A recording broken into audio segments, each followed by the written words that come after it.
phone.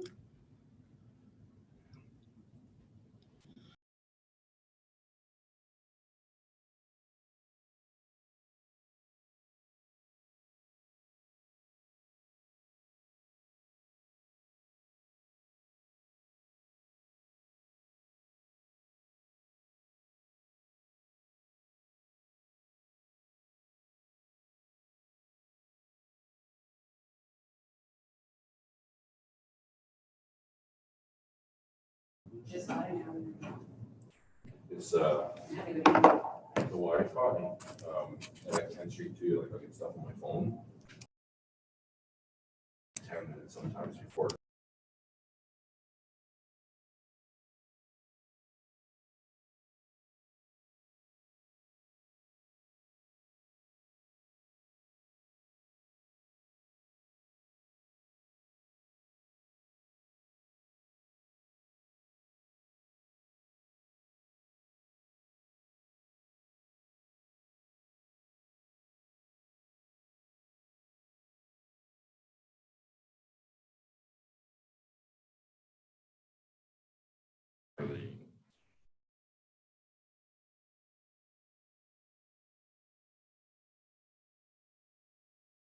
Yeah. Oh.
People.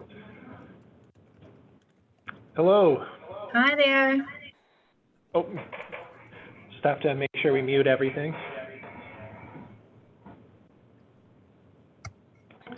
Just a quick heads up, we're actually streaming live on YouTube. Yeah, I'm scared.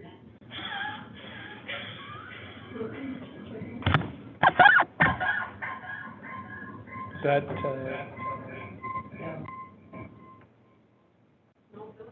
I'm muted. Oh, probably not speaking. yeah, we gotta get your speakers too. Are we all muted? We are all muted, except for this. Okay. Yeah. So no one needs to turn on their microphone. We've got Okay. the speaker. And then everybody can hear me right now? Yep. Okay. Because one of the people that signed in is obviously from BDO or from Kpmg, but Yeah, that, and I'm like, I don't know. That's one of our YouTubers somehow managed to get in. Let's hope not. Are we waiting for anyone else? We're waiting for the BDO people.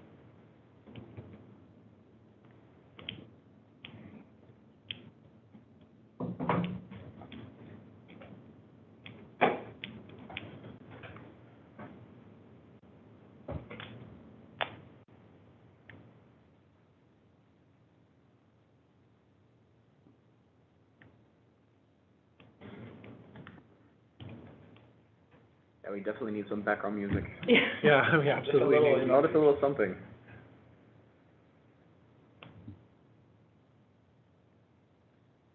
Yeah, we'll just give it a couple more minutes. I've got 5:29 here, so we'll give everybody another minute or two, and then I'll call the meeting to order. I think, is Paul missing still? Paul is still missing. What's that? We need to share our screens on any of this. No.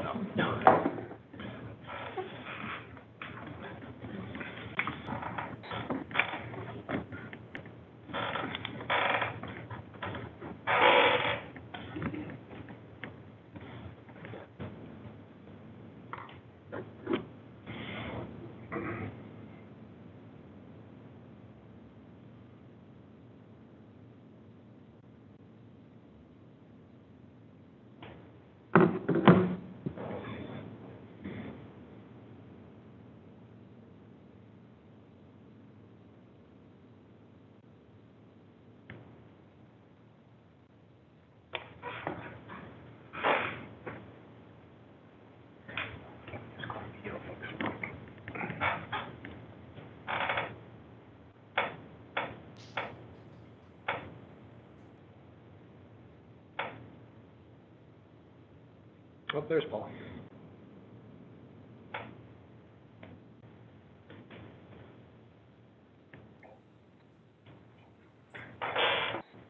So we're just waiting. No, BDO is here as well. KPMG is here, I think. BDO is here as well. I can see. Ah, perfect. Okay, Yeah. so we're good? Yep, we're all good. Okay, it looks like everybody's here. Thank you very much. This is an unusual start for us. So we are here via Zoom, as all of you are, but we are actually streaming this on YouTube. So tenants or members of the public have been welcome to log in, and they can watch the proceedings. So it is 5:31, and I will call the meeting to order. I will do the recognition of Indigenous peoples and land statement.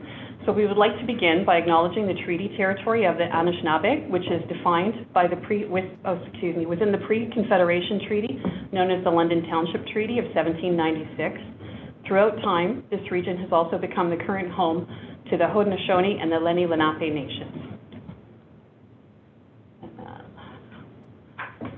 We have, for the next item, the completion and acceptance of the agenda. I did want to just ask, we do have members of both BDO and KPMG with us today, so I'm just potentially suggesting that we move items C and E up in the agenda in advance of the CEO report so that we can allow both of those presentations and question and answer periods to take place before we get into our regular business. Did anybody have any thoughts about that? Makes sense to me. All good. Okay. So just with that, with those slight amendments, I'm just looking for a completion and acceptance of the agenda. Sorry, Andrea. Yeah. I have one other adjustment I'm wondering if we could make for items L and M for the February and March operating capital reports. I'm wondering if they could come before the 2020 operating budget. I think it'd be probably prudent to have those reports come forward to be received with any questions before we approve the budget. Sure. Sure. Yep. Yeah, I'll just make a note of that as well. So L and M will come up before I. Perfect, thank you. Does anybody else have any changes they'd like to suggest? No? All right, then can we get acceptance of the agenda? I'll move it. Excellent. John? Perfect. And Paul, I think you said second? Yep. Okay. And then all in favor? Yes? Yes. You want to just do a roll call? Like, Yes. It's all good. I think that's everything. Yeah. Okay, and so item number 4, disclosures of interest. If anybody has any disclosures of interest. Seeing none, we will move on to item number 5. So item number 5 is approval of the minutes of the previous meeting, which I guess is a little bit of a challenge based on the fact that none of our current board members were here, but I reviewed them. I don't know if that helps at all, and didn't have any concerns, but I don't know if any of you have any questions with regard to any matters arising from those minutes.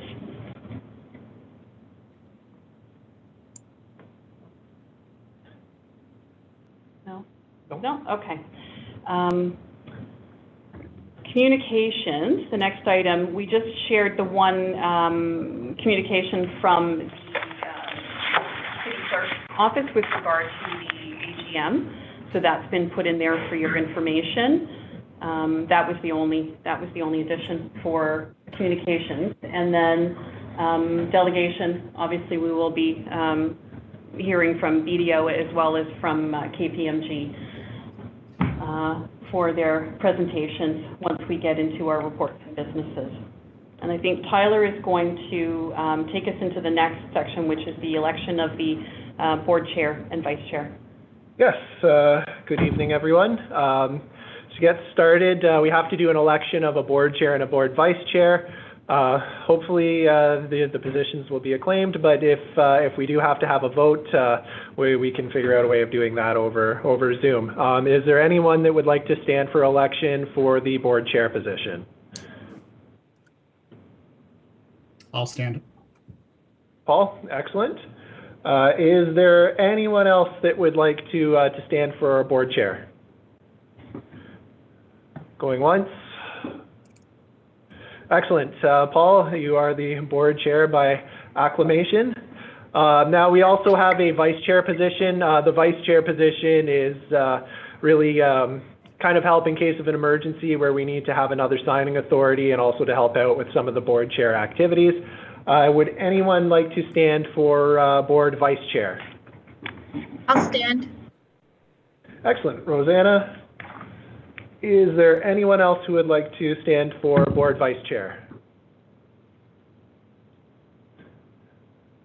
Okay, Rosanna, you are acclaimed for the position. And that is it. That's wonderful. Yeah. Good. All right, well, I guess, Paul, then that would suggest that I could turn the meeting over to you if you are prepared to chair from here. Thank you, Andrew, and thank you for serving as presiding officer. Appreciated that. So I will need some assistance. First of all, I missed which order we placed KPMG and BDO on the agenda. So I should have cut that. KPMG would be first, and then BDO would be second. Great. Okay. Well, with that, then I think I'll turn things over to Mr. Vandervelde, and he can walk us through the report and provide us with a. Absolutely. Good evening, everyone. I will co-present with Karen Slike the 2019 audit reports and audited financial statements comes with a recommendation. The recommendation is that on the recommendation of the finance manager with concurrence of the interim director of finance and chief executive officer, the board of directors,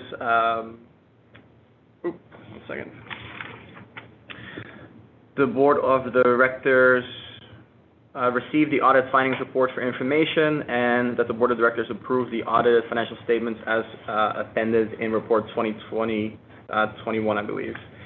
I'll turn it over to the KPMG team to speak to their audit report and their audit findings, and we'll take it from there. Thank you, everyone. My name is Katie Denbach. I'm the audit partner for LMCH from KPMG, and I have with me Deanna Baldwin, who is our audit senior manager for the audit this year. And we would like to walk you through our audit findings report, the highlights of it. So hopefully everybody has received a copy of that that they can refer to as we go through. So I'm going to start on page 1, which is our executive summary, and really just a comment for the board that this report is our primary means of communicating with you anything that is required to be communicated under Canadian auditing standards, or anything else that we feel that you should be aware of to help you with your governance role in the oversight of the external audit of the financial statements. We did complete our audit. The only items that remain outstanding at this point in time are to obtain a copy of the approved 2020 budget, as well as a copy of our signed management representation letter and having our discussions with the board today. I also want to point out that we are independent from the corporations, as we are required to be and will remain so. And I'm going to pass it over to Deanna to walk through some of the details of our audit findings for you. Perfect. Thank you. So turning to page 2, we'll just summarize a few highlights from our audit. If you had an opportunity to review the audit plan, a lot of our procedures were presented there. And in this report here, we're just providing you with the results of our audit work. So on page 2, we just note that there is a significant risk which was identified, which is management override of controls. Now, this is a presumed risk, which is present in every single audit that we perform, and our audit methodology includes procedures such as review of significant unusual transactions, retrospective review of estimates, and our testing over journal entries to cover us off here. And we don't have any issues or items to report to you as a result of our procedures. Turning over to the next page, page 3, we've summarized here a few other areas of focus. So now this by no means represents all of our procedures that we performed, but there are some areas that are identified as higher risk, mainly because of the dollar value of those financial statement captions. So here you'll see a summary of our procedures performed over cash and accounts payable and accrued liabilities, and we don't have any issues or significant items to report to you here. Same thing with page 4, you'll see a summary of our procedures over tangible capital assets. Again, the dollar value of this caption makes it significant to the financial statements, and we don't have any issues to report as a result of the procedures that we performed. On page 6, we just note that the form, arrangement, and content of the financial statements is appropriate, and we don't have any concerns at this time regarding the future implementation of accounting policies. There was a blurb that was provided as part of our audit planning report, which does summarize some upcoming future accounting standards that will be implemented. So if this new board hasn't had an opportunity to review that, maybe it's a good document to pass along for your reference. And if you have any questions, please feel free to reach out to us. On page 6, we note that we did not identify any uncorrected or corrected misstatements as a result of our procedures, so a clean audit this year. On page 7, we note that we didn't identify any significant deficiencies in internal controls over financial reporting. We just have one observation to report to you, which is our observation that the 2020 budget had not yet been approved as at the date of our testing, and it's my understanding that it will be approved tonight. But just for future, it's always best practice to have the budget approved either before the fiscal year begins or shortly thereafter to allow you to make informed decisions. And then turning to our appendices, Appendix 1 just summarizes a few of the required communications, one of which is our auditor's report, which is attached to the draft financial statements that you would have received. And the other is our management representation letter, which you'll find as part of this report in Appendix 4. And I won't go over the rest of the appendices in detail for you, just noting that our auditor's report, which will be dated as at the date of approval of the statements, is in Appendix 3. We've issued a clean audit opinion. And then in Appendix 4, you'll see the management representation letter, which will be signed by management and dated as at the date of financial statement approval. Does anyone have any questions about the report?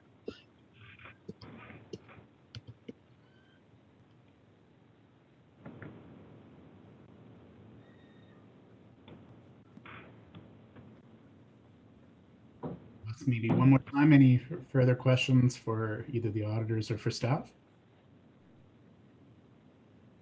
Okay. Hi, Paul. This is just for the findings report. Go ahead. I have questions with respect to the financial statements, but not the audit findings report. It looks pretty good. So the motion that I'm assuming will be coming on the floor, the recommendation from staff is to approve the audit findings report and the audit financial statements. So I'm assuming we're considering both right now. Okay.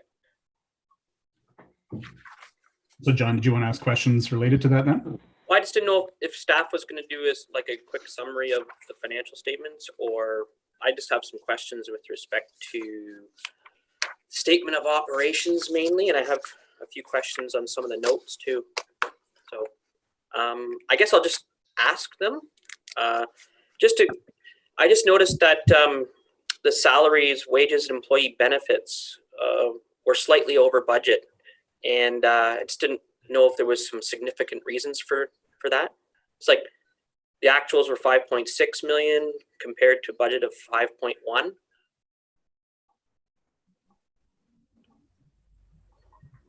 Do you want staff to go into that, or can we direct that question to the others as well?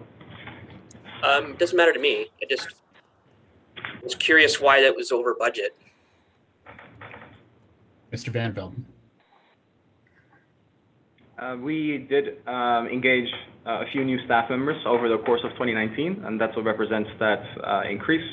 We also renegotiated our collective agreement with our bargaining units, so that also represents an increase.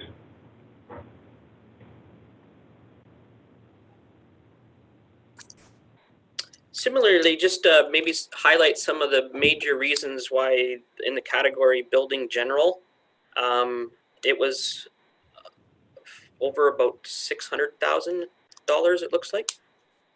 Yeah. In that part of our budget, we did see significant increases in expenditures that mainly relate to a vacancy push done by the organization to turn over units, and we also had persistent pest challenges with several of our sites, mainly Simcoe and Dundas, where we rolled out an appropriate response. That's where these expenditures relate to. Excellent. And how about my last for the operations, statement of operations, would it be just around the grounds category as well? Almost, 30% over budget. I believe that relates to the snow removal contract that was renegotiated in 2019. We went through the appropriate tender process. The response was fairly limited. The company that we chose through the bidding process came back to us with a significant cost increase. This related to an overall increase in the market around salt and salt procurement, and also an increase in minimum wage for this particular organization. And that represents that increase in expenditure. Okay, thank you. And I had a few questions generated from the notes of the financial statement, if I may ask as well. And in note number 3, the accounts receivable, I just noticed I wanted to kind of know what the sundry item is and if the significant increase there. The other categories are fairly self-explanatory. It was just that sundry one that sticks out to me. I would have to defer to either Kara or the auditors. Okay, thanks. Who would like to answer the question then?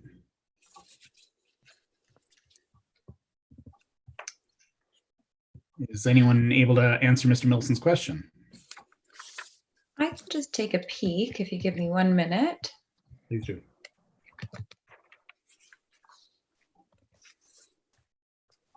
Unless, Kara, you wanted to speak to that. Sorry, I'm just looking up the details as well. I'll just do 1 minute. Mr. Milson, do you have any other questions while we're waiting for an answer on that one? Yeah, you know what? I just can't seem to find my statement. Oh, here it is. The balance sheet here. I just noticed as well the significant reduction in cash. And am I reading it right that there was no cash balance in the bank account at the end of 2019, and most of that likely would be a due from the City of London? And you had to have a small borrowing situation at the end of the year? Is that how I'm reading checks issued and excess funds on deposit? So this actually, oh, sorry. Go ahead. Could you identify who you are? This is Deanna from KPMG. Oh, I'm seeing you here. Okay. The phone lit up in the corner. My apologies, Ms. Baldwin. I'm just looking at the sundry items and they sort of tie in. So the accounts receivable sundry is really an amount receivable for insurance claims that were processed at the end of the year. Okay. And then you're right about the checks issued in excess of cash on hand. There were a number of items that were processed that were receivable from the city at year end. And so you'll see a significant increase in the due from city account, which ties into the decrease in cash. I'm guessing it likely relates to the capital projects. Some of that, work that was probably done to get the vacancy, like some of the units ready for rent and that sort of stuff. Is that kind of right? That sounds right, as well as the SHAIP program as well. Oh, okay. Yeah. The other item that's increasing that sundry AR amount were some energy rebates that were receivable at the end of the year as well. So between the insurance and the energy rebates, that's the bulk of the increase year over year.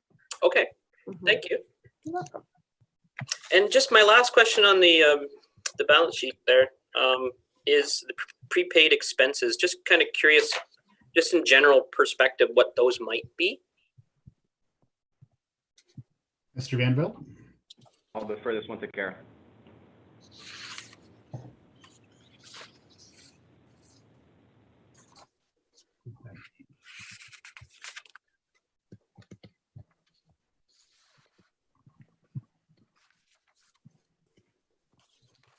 Sorry, who's providing the answer? I didn't catch that. Kara, can you answer that question by John? Yeah, I'm just trying to find the details. Just don't have them right in front of me. I'll be 1 second.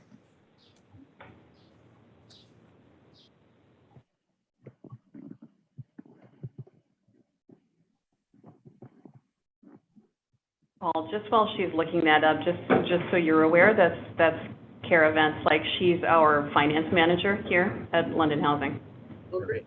Nice to digitally meet you. It's like, Yeah. Hi, nice to meet you. you're the We're voice a from little the bit out of bar. order. So the prepaid account is mostly made up of prepaid insurance. Oh, okay. Yeah. Okay. And then my last really just kind of questions more for my own sake is really around the note number 6 around the pension agreement. And the last kind of paragraph there talks about the pension obligation of OMERS in general, I think. And when I first started reading it, I got kind of like, what? That's the corporation's obligation, but no, it's all of OMERS in billions of dollars. And I wondered if that seems to me to be a new paragraph in the statements this year. And I just wondered if is it required? Yeah, I can answer that, John. It is required under public sector accounting standards where the information is known about multi-employer pension plans. Yeah. It is required to be disclosed. So you'll see there's been a couple that were missing that disclosure in the past where we've recommended it be added in. Okay. And the only thing I want to note then, Kara, is that it seems to be a sentence that's not finished there at the end. It may just be hidden or something, but at the bottom it just says increases in contributions will be required in, and I suspect it's future years. Yeah. I don't know. Yeah. That's it. Okay, and there was one other question you had, John, that Ms. Van Slyke was looking at, and I'm wondering if there's an answer for that one. I forget what it was about. My apologies, but I know there's one that we moved on from. I think Deanna jumped in and provide the answer that one for me. Thank you. Yeah, that was sundry items. Yeah, that's good. Okay. So any further questions from any board members? If I may, Paul, I'll just wrap up and I'm wondering if staff could just comment on, are they concerned about liquidity in terms of the cash aspect, or has the $3 million that was owed from the City of London, has it been requested, and is it in the bank kind of thing? Mr. Vanderbilt. Sarah, may I ask you to answer this one? Sure. No, I don't think there was a liquidity issue, and I believe we've already received the funding. Okay, good. I was just concerned that you had enough to your payroll and all that fun stuff to go through. So yes. Great. Thank you. Thanks for all your answers. Any further questions? All right. Well, thank you very much to KPMG for being with us tonight to present that. We do have a motion from staff. I'm wondering if anyone would like to move the staff motion at this time. I'll move it, Paul. Mr. Nelson moved, seconded by Ms. Wilcox. All those in favor? Oh, sorry, any discussion? Seeing none. All those in favor? Opposed? Carried. Thank you. All right. Thank you very much. We'll move on to item number 2, which is the ERM program review, and I'll turn things over again to Mr. Vanderbilt. All right, let's jump into the enterprise risk management. I'll give a bit of background. The former board had requested for our organization to develop an enterprise risk management framework and program, mainly due to improve the capacity of our organization to manage risk. Management of LMCH supported the development and implementation of this framework, and we purchased the professional services of BDO to accompany you on that ERM journey. It has been a very exciting journey for us as an organization. It has been quite helpful to understand the risks that we face as an organization. And how has it been helpful? It has been helpful to understand our multi-year budget planning and the implementation of that multi-year budget. It has truly provided a scope for the senior leadership team to focus their efforts. Also, we have a new strategic plan coming up, or we should have a new strategic plan in development and coming up. The ERM program was also very helpful to understand what was currently in place. And so it's brought a lot of merit to our organization, a lot of helpful discussion, a lot of engagement with the staff members that we engaged for the risk assessment. We have 2 people from BDO on the line. We have Katrina and Kaylee from BDO. If you can just give a quick wave so people know. There we go. Wonderful. Thank you. And we want to be mindful of our time, and typically we would take 30 minutes to go through a presentation of this sort. What I would like to suggest is that we open up the floor to some questions and discussion for the board. We have two subject matter experts on the line that can field we can field some of these questions too, and anything specific to our organization and perhaps further steps or next steps I can definitely speak to as well. Hi, Nick. I just wanted to step in and say we have our colleague Joe Filippelli, who's the senior manager on the engagement. He's joined us as well for the conversation. So give us a wave, Joe. Hi, Joe. Everyone. Questions for staff or for BDO?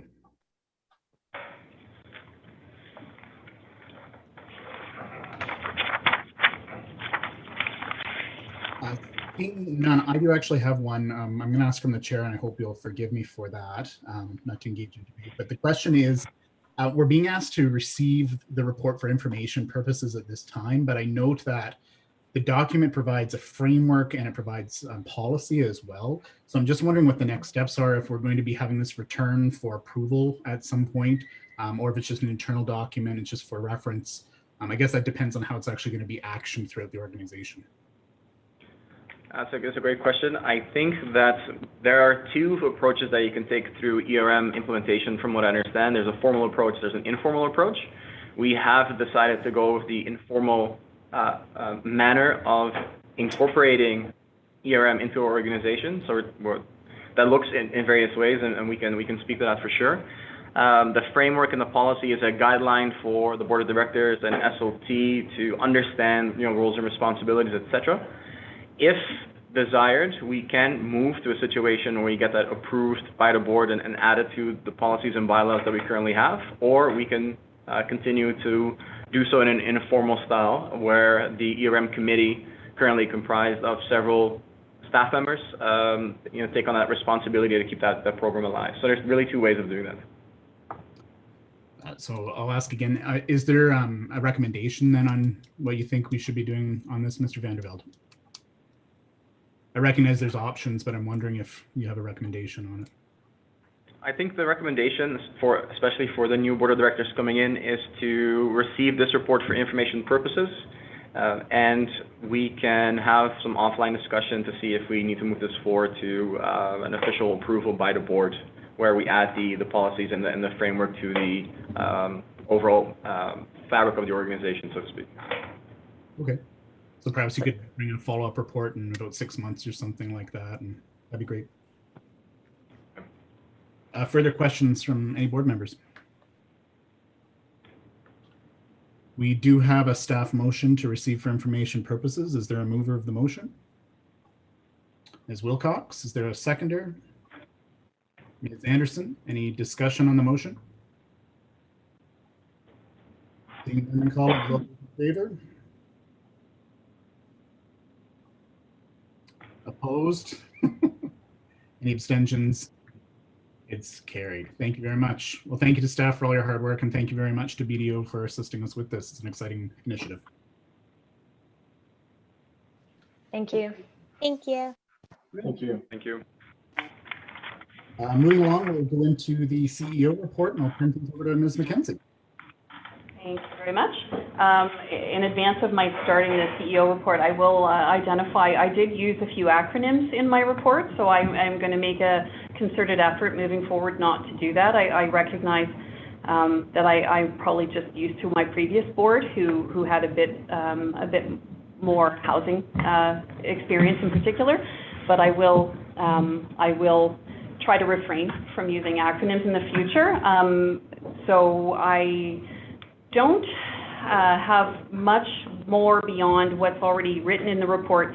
I did want to identify, I had spoken about the staffing update and the introduction of Shelley to the senior leadership team. We do have Shelley here today, so she may want to just give a wave so you can see what she looks like, put a face to that name. But additionally, Alyssa Grin, I emailed all of you just to let you know that Alyssa had accepted the position of the interim director of tenant services. Alyssa is here as well, so she will give you a little wave. And then the only other individual at this meeting tonight that you haven't already heard from is Bill Leslie, who will give you a little wave now. Bill is the Manager of Capital Projects and Construction here, so I want to just make sure that you've got some faces. It's still trying to get used to this sort of new reality for us. I don't know if there are any specific questions related to anything you've read in the CEO report. It's fairly informal. That's just it was just something that the previous board had requested to get brief updates. I'm happy to entertain any questions. Questions for Ms. McKenzie?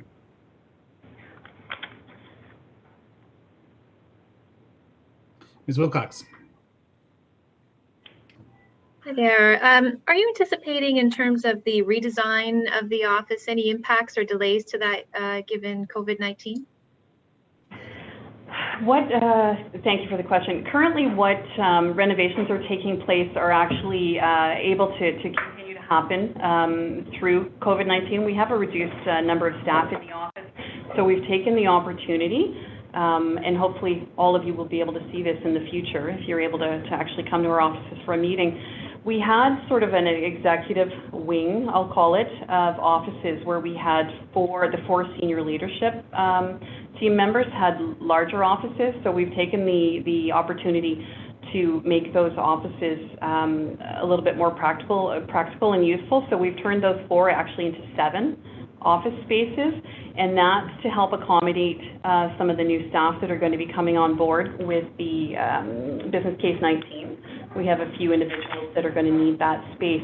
The one place I would anticipate we're going to have some challenges is in our front entry way, and what that might look like. We have 3 staff members who operate out of that space, and when we are open to the public, we are going to have to make some alterations there for sure at this office.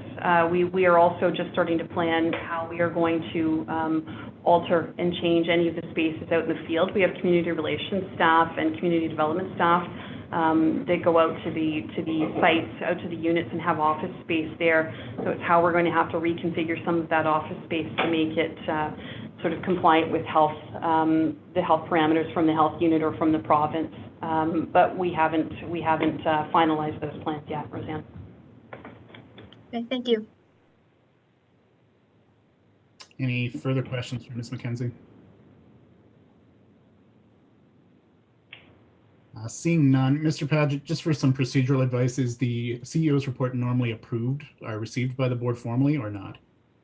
I believe it is is it approved? I can't remember. Yes, it is approved typically by the board.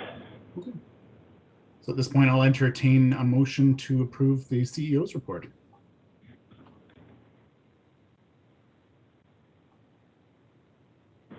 Motion to approve the CEO. Mr. Milson moved, seconded by Ms. Wilcox. Is there any discussion? Seeing none, all those in favor? Opposed? Abstentions? Deemed carried. Great. Well, thank you very much for that. The next item is the May Vacancy Management Report, and turn things over to Ms. McKenzie again. Thank you very much. I think this will likely be the last vacancy management report that comes directly from me. Hopefully we'll have some other individuals that will take ownership of this. The format that I've provided here had been under the direction of the previous board, so there's very limited amount of information. We are happy to entertain any kind of discussion about what changes you might like to see. I can let you know that current rental stock in the end of April, so just to be clear, this report takes us to the end of April of 2020. Current rental stock was the same as the previous month. We had 60 units, so we had actually restored and then rented the same number of units, so we saw no fluctuation in that. We had some minor adjustments that we needed to make. So for the first few weeks that we had shut down regular operations, the maintenance staff had really primarily only been engaged in emergency or urgent work, and they weren't focused on unit restoration. So we have now redeployed them, and the intention is that for the probably next 4 weeks still, they will be engaged in getting a decent level of stock available for tenant placement. And the other challenge that we've had with our tenant placement staff is that we had limited them through this COVID reality in only renting units that were either on the family sites or on ground floor of apartment buildings. So that would minimize their need to be taking elevator rides and allow them to continue to social distance when they're meeting individuals and families out on sites. And so we'd put some protocols in place for that. So that is some of what the challenges have been that I'd identified in the conclusion. But we are seeing some tremendous progress this month already. We have seen approximately 18 units turned over this month, and our move-out rates are much lower than we would normally see. That's where we are at with that one, if there's any specific questions. I know there may be some questions related to the vacancy piece for the Agm report as well, but if there's any specific to this report, I'm happy to entertain them. Ms. Anderson. Thank you. I think you answered it in part, but you described that COVID-19 has had some impact on operations, and that in April, 11 units were leased, and I think it says future leased 15 units. I'm just wondering how that compares to other months, as this is the first month that I'm getting familiar with. Is that lower, higher, normal? Does it seasonally fluctuate? We do have fluctuation. Usually early in the year, January, February, we see higher numbers of move-ins. We've had 1 month so far this year where we actually rented 61 units. So this is a pretty sharp decrease from that, but equally, we average about 32 move-outs a month normally, and in the month of April, we had 8. So we're not having a lot of additional stock needing to be repaired right now. So we hopefully, with all of the work that we're doing to create a decent amount of stock for tenant placement, once we start to reoffer units on the other floors and get all of the staff back in place to be doing that work, we're going to be able to hit all of our various metrics. Thank you. Further questions from Ms. McKenzie? I do have some from the chair, my apologies, but I'm just wondering the item number 3, the non-rentable or an active restoration. I'm wondering if they are reflected in the total vacancy number. I know that there's not a number associated with those, and I'm just wondering if it's part of that family or if it's a subset that's hived out, and maybe if you could just elaborate on that a bit more. It is part of that. So the current total was 132. That was made up of the 60 that were in the active rental stock, and then the 72 that were either being restored or were under construction. That's the combination of those two. So with that, do we have an idea between that sort of in progress state, which are being prepared for immediate active rental? They're basically just transitional. They can be turned over in like a month or something like that, versus those that are longer term retrofit. Mr. Yeah, sorry. No, and I appreciate that. Sorry to cut you off, Chair. There is a ranking system, so we will have staff traditionally will go and create a level system, so it's a 1 to 4. 4 is really catastrophic loss, so if we've had a fire or a flood, those ones are all managed through insurance, and so that would not be our staff that would be responsible for those. But any of the others are anywhere from a level 1 to a level 3, and a level 1 could just be really as simple as a paint and clean and sort of a quick turnover. Could be done within a few days' time. There are timelines associated, and we can actually get you that breakdown if you want. I don't have that information right here, but we do have a system to categorize all of them. And do you have any concerns with reporting that out in future reports? No, not at all. Okay. I think I'd appreciate that. So. No, that's fair. That's fair. We can do that so that you have some idea about what we're looking at timing-wise, and gives you a better potential understanding of some of the costs potentially associated with the restoration. Further And then questions? Sorry, go ahead, Mr. Sorry, the only other thing I was going to identify is that if we're continuing to show units that are in current rental stock, current active rental stock, we will identify how we are trending as well. We'll include that in future reports, just that you have some context. That'd be lovely. Yeah. Thank you. Further questions for Ms. McKenzie? All right, the staff recommendation is to receive for information. Do I have a mover? Ms. Wilcox, the seconder? Ms. Nelson, or Mr. Nelson? All those in favor? Opposed? Sorry. You're assuming you're voting favor then? Mr. Milson? Yeah. Opposed? Abstentions? None. Motion is carried. Great. Well, thank you for that. That's very helpful. Thank you. Okay, we'll move on to the AGM report, and I'll turn things back over to you, Ms. McKenzie. Starting to feel like I'm talking a lot. So as you're aware, we're required on an annual basis to do a presentation. Well, not necessarily a presentation. We asked to do a presentation, and we have been granted 5 minutes to speak to council.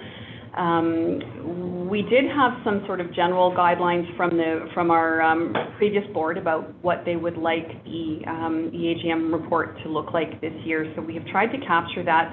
The main messaging was to not so much highlight the deficiencies or the concerns that we had with vacancies at the end of last year, but at a higher level talk about the progress that we've made this year. So I think you'll see in some of our speaking notes that's some of what we're going to be addressing there. But ultimately it's really a 5-minute quick discussion in front of council, and then they will have the opportunity to ask us a variety of questions. I'm sure you're all familiar with the process. You've all seen it before. So our communications specialist, Angela Sarah, has gone through and created the slideshow, and she has provided some speaking notes for myself, just to give you a general idea about some of the topics I'll be trying to cover, and we need to get your approval. I don't know, there are still some changes that you may want to see made, so I don't know if you want to approve as is, or if you potentially want to consider that we do provisional approval, and then you and I, Chair, would continue to work on a little bit of wordsmithing or some other changes, if there are any changes that the rest of the board would like to see incorporated. Thank you for that. Other questions related to the AGM presentation?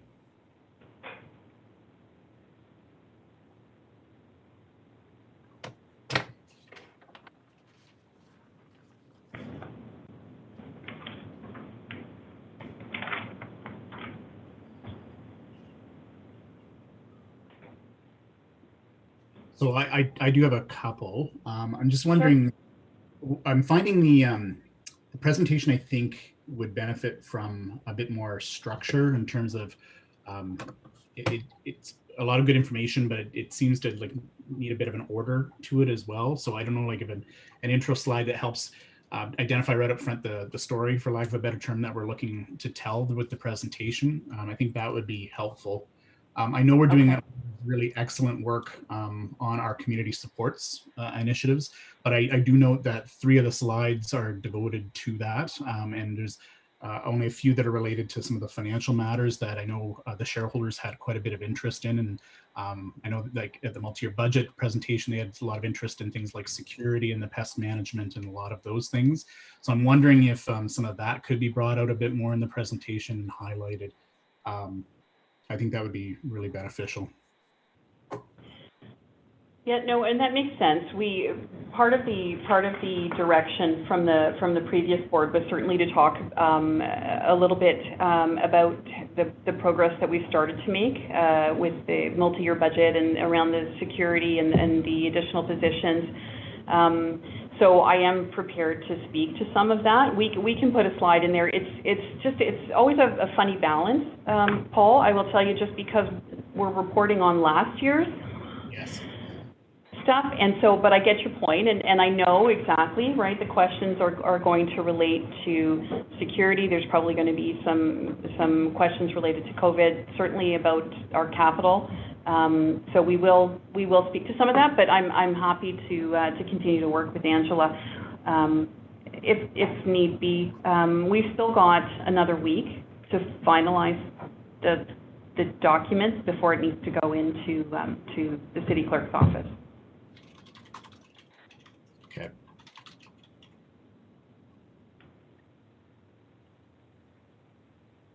So board, I turn to you. There is a motion that we approve the presentation. Ms. McKenzie's also suggested another approach as well, where we could approve in principle and then have it further revised as we go along. As she indicated, there's a few technical corrections they'd like to make as well. So I look for direction from the board members.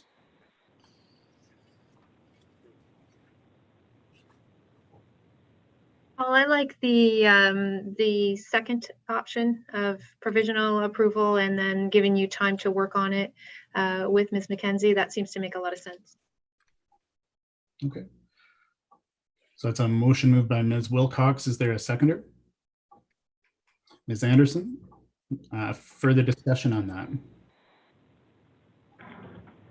Paul, I guess just something that just came to my mind right now is that maybe has this organization ever done like its own annual report that could be public, produced for the website, and that it's more of a strategic kind of document that we can point to, or anything like that? Has the organization ever done that? Kind of like the ability to include all that stuff. I understand we've only got 5 minutes to do a presentation, but I was just curious if the organization had ever done an annual document that could be used for marketing in a sense.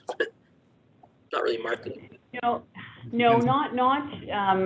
Sorry, go ahead, Paul. I was just recognizing you, so go ahead. Yeah, no, sorry, just jumping in. We haven't, John, to that extent. We have started to do a little bit more work in sort of marketing things like our regeneration plan and our guiding principles, vision statements, things like that. We have not really undertaken, and probably is one of the areas that we need to focus on as an organization is pushing out more of that, sort of identifying to everybody some of the really positive work that we are doing, and that would certainly help if we were able to push out, and our website would be a good vessel for that, right? To push out our annual reports for sure. Yeah. Yeah, it's really just like for the shareholder. When I say marketing, I'm not like the traditional no, I know sales and stuff. Yeah. It's really just to market the good things that you're doing to our shareholder, rather than keeping it all into ourselves, kind of thing, right? And be able to. Yep. And a report in general can be future looking too. It can be, here's our results, but here's some of the initiatives that we feel that could improve these areas and that sort of stuff. So just the ability to toot your own horn.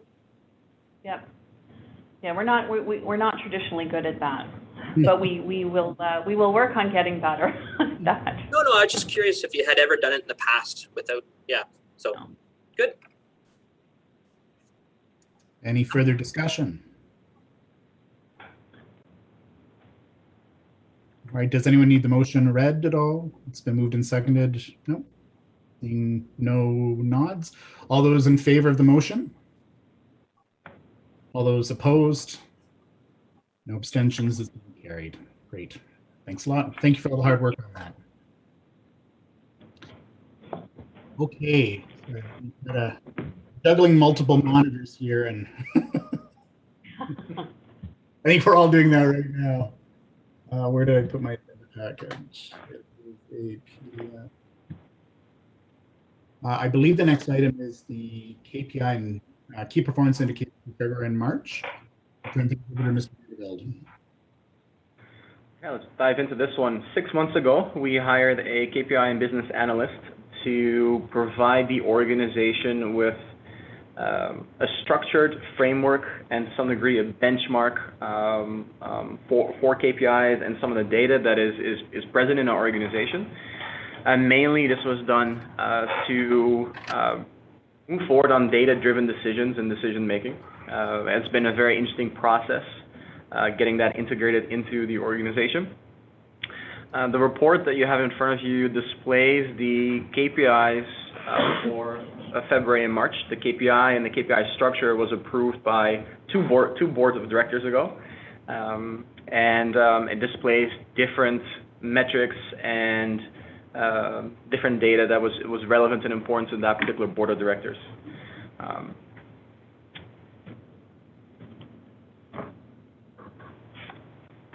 I think we can go into discussion about some of the different KPIs that are part of the report if some further explanation would be needed.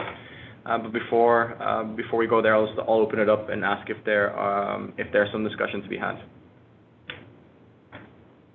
Questions for Mr. Vandervelde?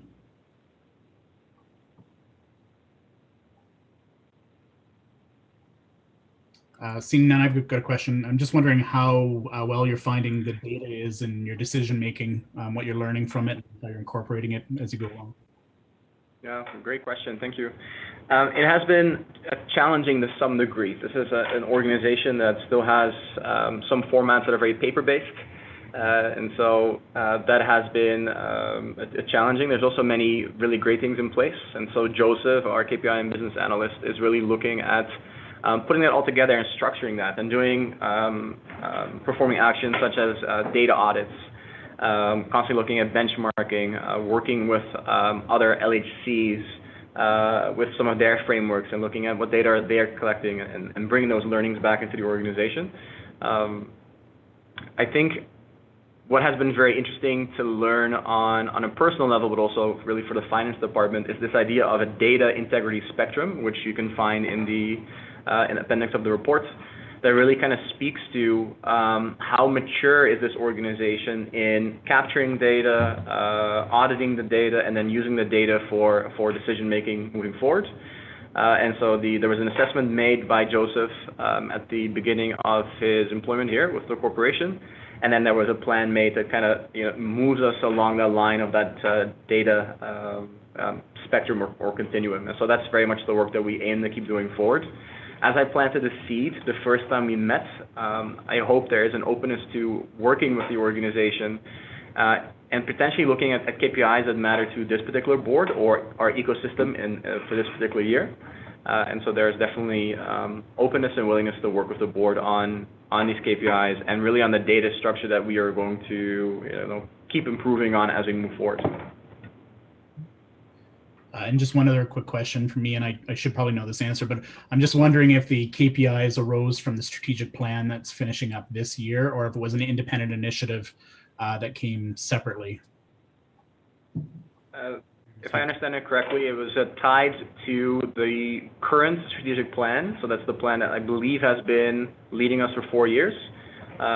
So there is an opportunity with the new strategic plan to be formed to also take a closer look at the KPIs and the alignment between the two. Okay, thank you. Any further questions for Mr. Vandervelde? Ms. Wilcox. Looking at the KPI summary document, so it appears to be that it represents actuals for each of the components that you track. Are there targets in place where, say, under tenant services, looking at calls received, answers, etc., is there a service level standard that you're seeking to achieve, or are you in the phase right now where we're just monitoring and learning? I think the latter, monitoring and learning, and a continued conversation to what could be in the organization. And I think with that comes a level of benchmarking. As this is fairly new still, I would say the KPI and business analyst is fairly new still. Obviously there was data collection and solid decision-making prior. I do think there's an opportunity to understand what those benchmarks may be. And also I very much look forward to the continued learning between us and other local housing corporations in Ontario. So there is some data collection that some of these LHCs are further along than others, and we can continue to learn from other housing providers and some of the benchmarks that they have. And I think based on what's alive in our ecosystem and present in our ecosystem, and what's important for this organization, that together can form the benchmarks that we need to set for these particular data pieces. I would be very interested and keen to push this development further, to create levels of accountability when it comes to the departments and the different either actions or segments that we track this data for. Ms. McKenzie. Hi, sorry, just to elaborate a bit further on what Nick was talking about. Joseph has been participating. We have what's called a local housing corporation group that meets. So there's a CEO group that meets, but there's also the data analysts, and they are compiling data from across all of Ontario for the local housing corporations. So we're also going to be able to start comparing how we are doing for unit turnovers, tenancy retention, all of those types of data. And we'll be able to start to share that back with you. I had a meeting with the LHCs last week, and they are going to start pushing out data on a quarterly basis, and it'll be comparators from across all of the housing corporations in Ontario.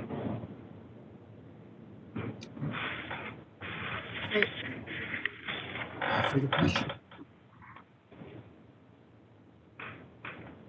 Seeing none, we have a staff recommendation to receive the KPI report for information. Is there a motion for that? Ms. Anderson, a second. Ms. Wilcox, all those in favor, or sorry, any discussion? Seeing none, all those in favor? Opposed? It is being carried. Okay, thank you very much for that. Moving right along, we've got the 2020 capital budget as our next item, and Mr. Vandervelde, I'll turn things over to you for that. Thank you. I have a feeling that soon will feel that I'm speaking a lot. So thank you. Let's dive into this report. I want to ask the board to approve the recasted capital budget, which includes 32 new capital projects. It includes a SHAPE deficit coverage, 11 carry-forward SHAPE projects, 16 carry-forward projects that originated from either 2018 or 2019. The total recasted capital budget would be approximately $9 million. And I want to provide a bit more context to the reports, and I'm sure you've gone through it. Carry-forward projects originate either from the SHAPE funding envelope or from the 2018 or 2019 calendar year. The way that we've determined these total budget values, as you can see on page 2, was by looking at the original contractual obligation from the corporation to a vendor, and then we would minus the amounts paid to the vendors on that contract. So whatever was left over from the contractual obligation, that would inform the new budget numbers.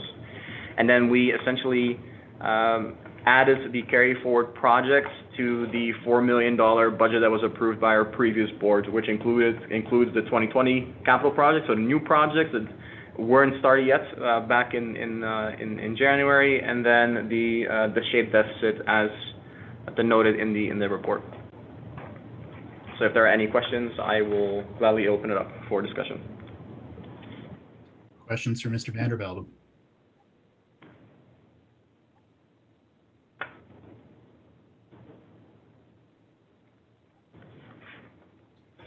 All right, seeing none, we have the staff recommendation to approve the recasted capital budget for the items that are identified. Is there a mover? Ms. Wilcox, the seconder, Mr. Milson, I'm guessing that's you. Any discussion? Mr. Milson.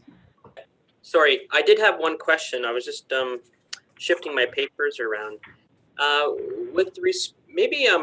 It's kind of got to do with both the operating recosted and the capital, maybe. I'm not quite sure, but I'll ask it anyways.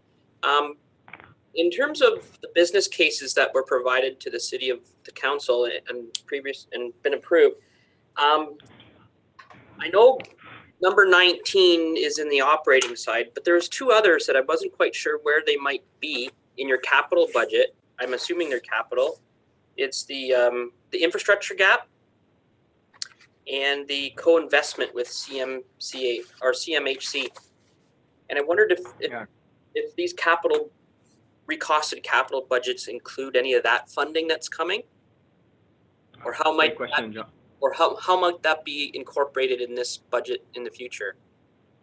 Great question. The infrastructure gap business case is completely incorporated into the recasted budget. So we would receive a $2.2 million baseline. So this was our base funding on the capital side. And then for this year, there would be roughly a $1.8 million increase, totaling $4 million for this year. That is that is definitely going to increase over the next 3 years because those amounts are already set. And in terms of Cmhc, this was a tricky one for finance. So we have an understanding of the inflow of capital potentially. However, there's very little planning that is confirmed at this point in time of how we would spend that money. And most likely we will not start any capital projects in this year. I believe, I would look to my colleagues to confirm this, that the letter of intent is not signed yet with Cmhc, and that no funding obligation has been provided by Cmhc at this point, and therefore has not been included into the recasted capital budget at this moment in time. Ms. McKenzie. Sorry, just further to Nick's point, we are still meeting bi-weekly with Cmhc. We have not reached the point where we have even had our projects go forward for their approval. We're in the process now. We've just finished an RFP for an energy modeler because that's part of the work that Cmhc requires for the applications to go forward, for their team to review. We don't anticipate that work will be done until probably towards the end of August, and it'll be some time after that. So Nick is right. We don't anticipate that we will be starting to have any projects related to that particular budget item, the multi-year budget request for Cmhc for this year. And just to add to that as well, I had a conversation with our administrator at the City of London, where I asked for a recommendation and advice around the Cmhc piece specifically, and we mutually agreed upon that would not be merit at this point to include it into the 2020 recasted capital budget. Okay, thanks. Further questions for Mr. Vanderbilt? Seeing none, can I have a motion to approve the adjusted capital? Oh, sorry, no, we actually already did that. My apologies. Went into discussion. So, motion is on the table. We have a mover and seconder. All those in favor? Any opposed? It is deemed carried. Great. Thank you very much for that. We'll move on then to the capital work update report, Mr. Vanderbilt. See, now I'm starting to feel like I'm speaking too much, but it's okay. Thank you. This report comes on behalf of myself and the manager of construction, Bill Leslie, who's on our call. This particular report and the format of this report was a request by our former board of directors, and it was really to gather insight into the capital work that was either planned, canceled, active, about to come to completion, etc. So in this report, you'll find the different funding programs that we have, including SHAPE, and then our 2018, 2019, and 2020 calendar years. The projects themselves, to some degree, the projects themselves align to the capital budget that we just approved. However, this particular report does not denote any type of financial status or anything really related to finances. It really just shows here's the capital work that's happening in our portfolio, and again, this report will be a platform for informed discussion. Okay. Any questions from Mr. Vanderbilt or Mr. Leslie? Hello, Mr. Leslie. By the way, it's nice to meet you.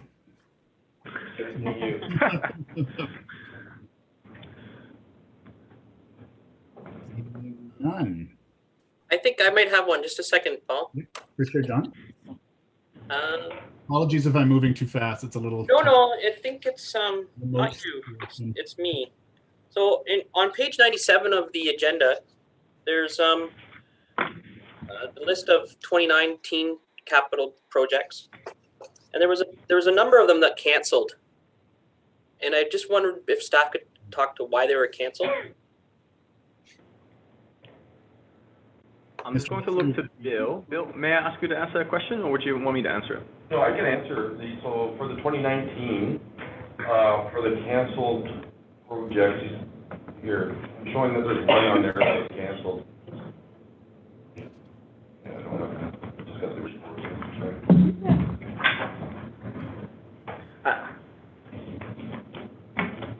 So all of those units on there that are canceled show in this actual report as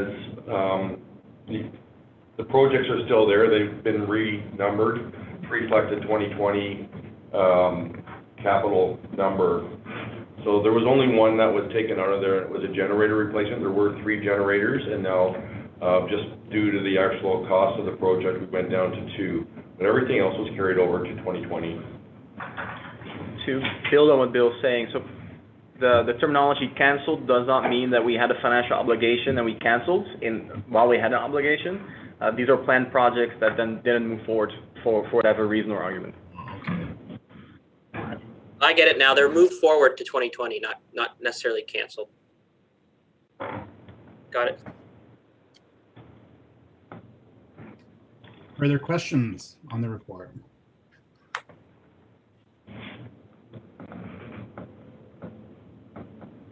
Seeing none, we have a motion to receive the capital work update with the associated information. Could I have a mover for the motion? Mr. Nixon. Seconded. Ms. Anderson. Any discussion? Seeing none, all those in favor? Opposed? Okay. That's great, thank you. Now with our adjusted agenda, we're going to go to the operating capital February report. Mr. Vanderbilt. In front of you, you have a report that denotes and illustrates the February financial results for both the operating and capital budgets. On the operating side for February, we see an operating deficit of $374,322 with $366,925 exceeding the 2020 year-to-date budget, really due to the following principal reasons. The first reason was that business case 19 revenue was not appropriated yet. Business case 19 reflects funding that we will receive over the next 4 years, roughly $5.675 million. With an intention to hire 25 staff in that time frame. We have not received any payments from the city yet at this point. The second piece, the second reason why we see increased expenditures is due to an increase in the maintenance materials and services budget. So this really relates to a vacancy focus that we had at the beginning of the year, increased boiler diagnostics and repair, and additional spending for painting for units that were turned over in that period. And the last piece is that there have been several floods, there has been water damage that have occurred at the beginning of the year, for which we've seen an increase in the extraordinary loss line item. Now the assessments for insurance claims is still in process at this point, so we may recoup some of these dollars. But those are really the 3 principal reasons for the deficit as it's shown in the report. Moving to the capital side, we see that we have a total expenditure of $1.3 million as of February 29th. And you can see the specific projects, capital projects in the appendix and the expenditure that occurred for the month of February.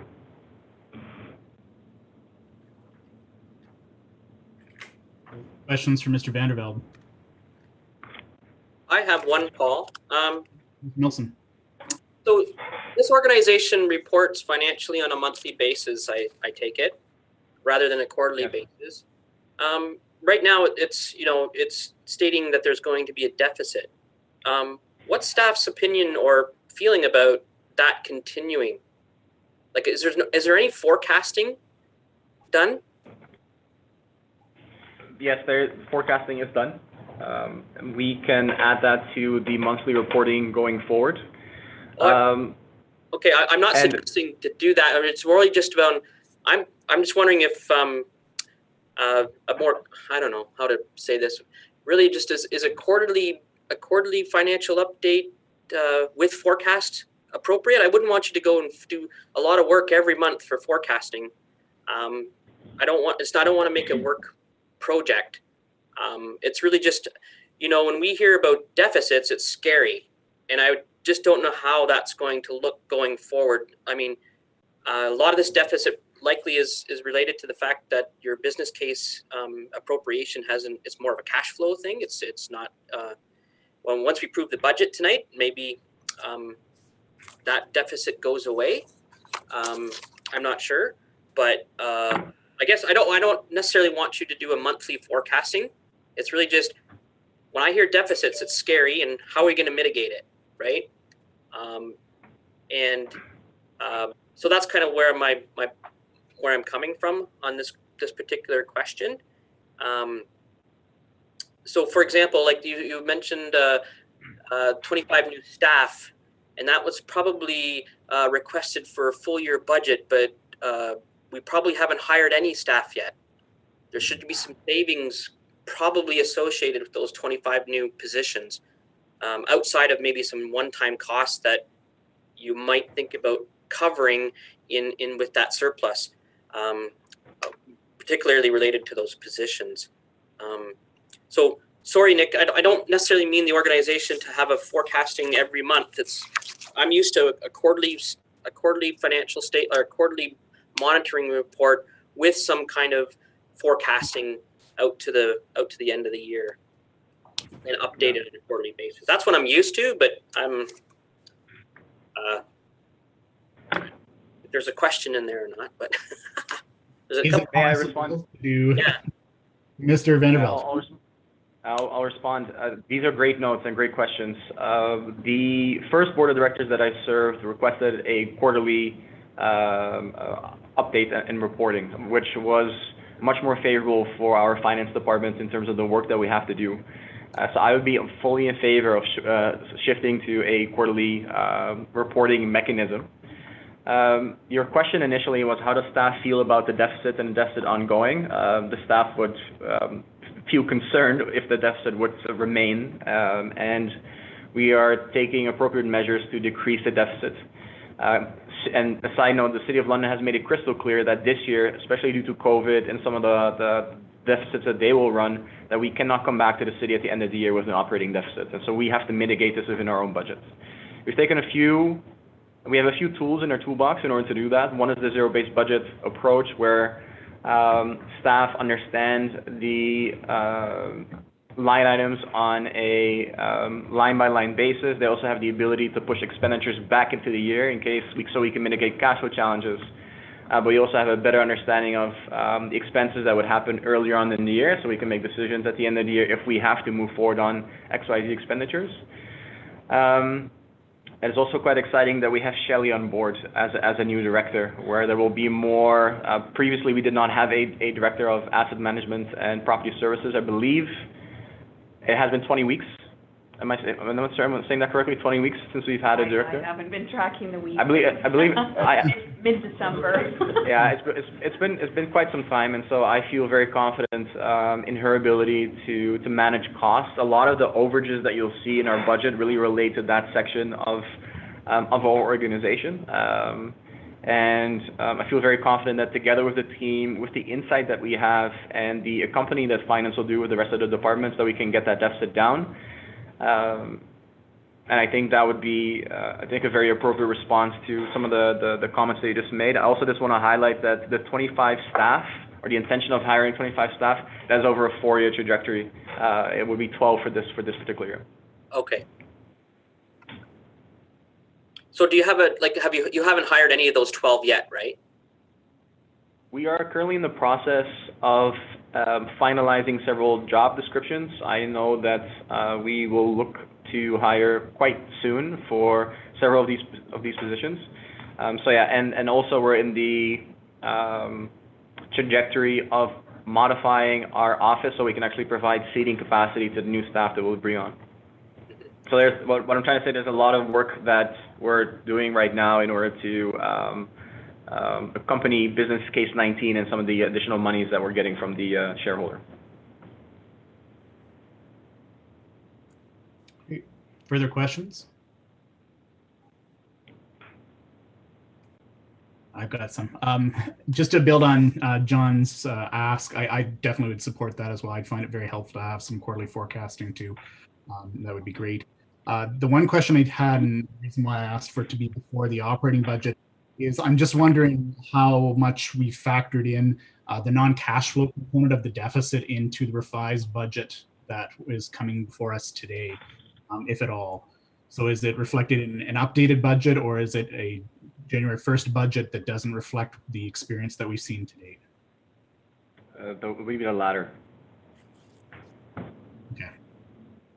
The other question I had is, I'm just wondering about the business case spending that occurred, and it indicates that we hadn't received money yet from the city for that. I'm just wondering when we started spending the money on that business case. Did it come once council formally approved and then we started spending, or was there spending that actually occurred before the business case was approved by council? Essentially, how much? No spending for business case 19 or for any other business cases happened before the March 2nd approval by City Council. To my knowledge, for business case 19 specifically, some spending has occurred. Obviously, our office is being remodeled. I have not seen that hit our. I personally have not seen that hit our general ledger, but as we report on April and we'll report on May subsequently, I'm sure those expenses will come forward in the reporting that you'll receive. Okay, that's great. Further questions from Mr. Vanderbilt?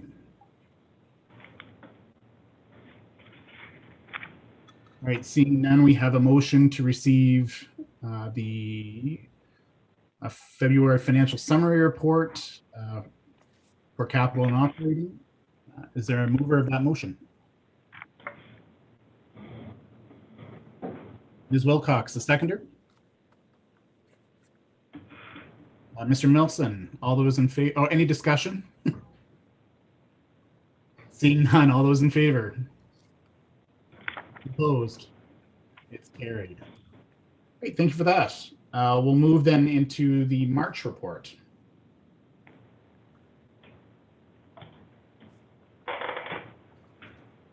Mr. Vanderbilt. Thank you. I was just waiting. Similar to the February reports, you're going to see the March financial results summary for operating capital. I'm asking the board to receive for information purposes the March financial performance results. On the operating side, you'll see an operating deficit of $661,910, with $576,639 exceeding the 2020 year-to-date budget due to the following principal reasons. They were the same reasons as the February report delineated. Business case 19 revenue not being appropriated yet. Although I do want to make a statement that we've been in discussion with the City of London and they have now appropriated that. So we're on our next operating funding transfer. All outstanding monies for business case 19 will be paid out to our organization, and then subsequently moving forward as we see other future payments coming in.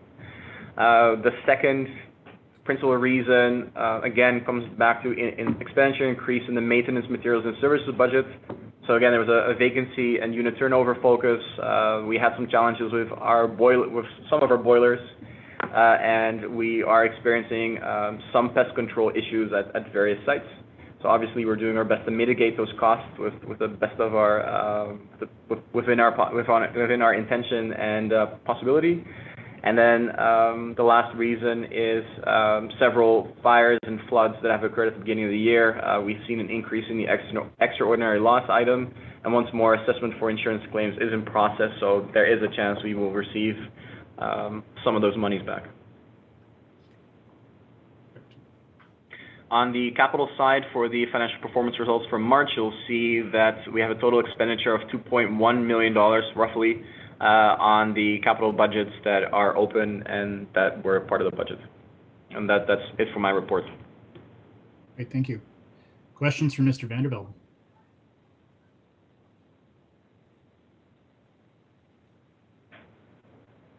Seeing none, we have a motion to receive the March operating capital report. Is there a mover of the motion? Mr. Milson, seconded by Ms. Anderson. All those, any discussion? All those in favor? Opposed? It's carried. Thank you very much. And that leads us into the 2020 operating budget. Mr. Vanderbilt, I'll turn things over to you. Thank you. To give you a bit of feedback and context, the provisional budget was approved by our board of directors in December of last year. Understanding a March 2nd approval date by City Council of our budget, we did want to take some time in January and February to do a zero-based budget exercise. This led us into March, and as COVID-19 came into our ecosystem and into our communities, some of that budgeting was paused with intention for business continuity. So hence, we're getting the budget approval in a little bit late. Something to understand about the budget is that we took a very conservative approach to it, and that is reflected in the numbers that are part of the recasted budget. My question for the board is to approve the 2020 operating budget totaling $23.9 million approximately, taking into account the $12.2 million in approximately in City of London funding within the total budget.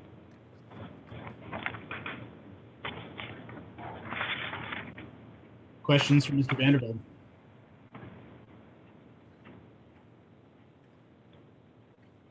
I might have some.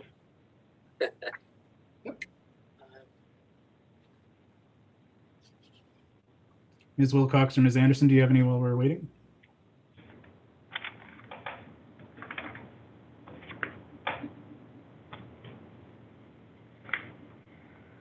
Okay.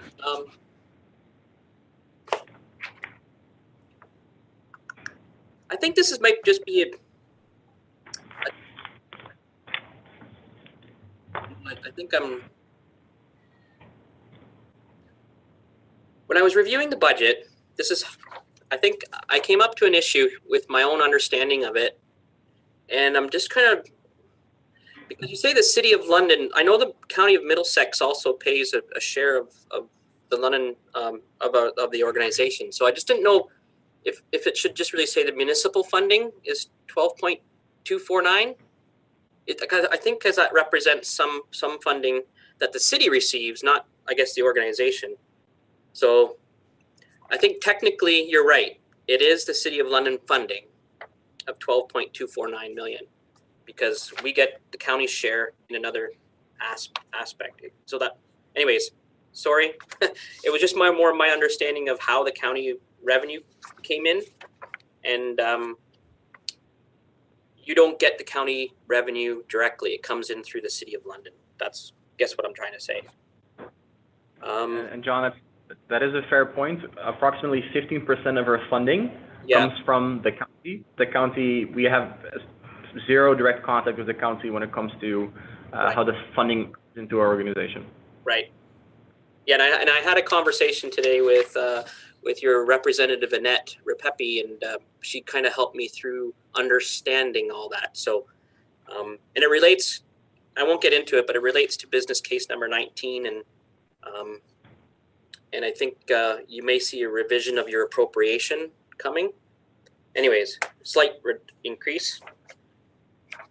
That kind of leads me to the question around when there's other budget adjustments that might come after we approve this. How does that get reported to the board?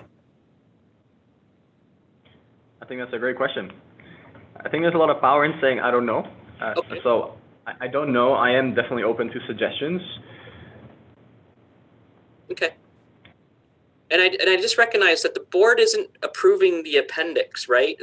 We're just approving the gross number, like the gross expenditure. It's kind of a fine detail, and maybe something we can talk about because it might be a great discussion to have. Is like, what as a board are we approving? Are we approving the various sections of your budget, not a line by line? So how it's presented in Appendix 1 has a very more detailed approach, and it really gives guidance. Like, so as a board member, just understanding my responsibility in terms of, or the organization, what sort of guidelines do you have to, let's say, spend overspend in one category versus another category. Or like, for example, salaries is always the one that's kind of you watch for, because in some organizations, it's a high percentage of your budget. And what leeway do you give staff to go over budget?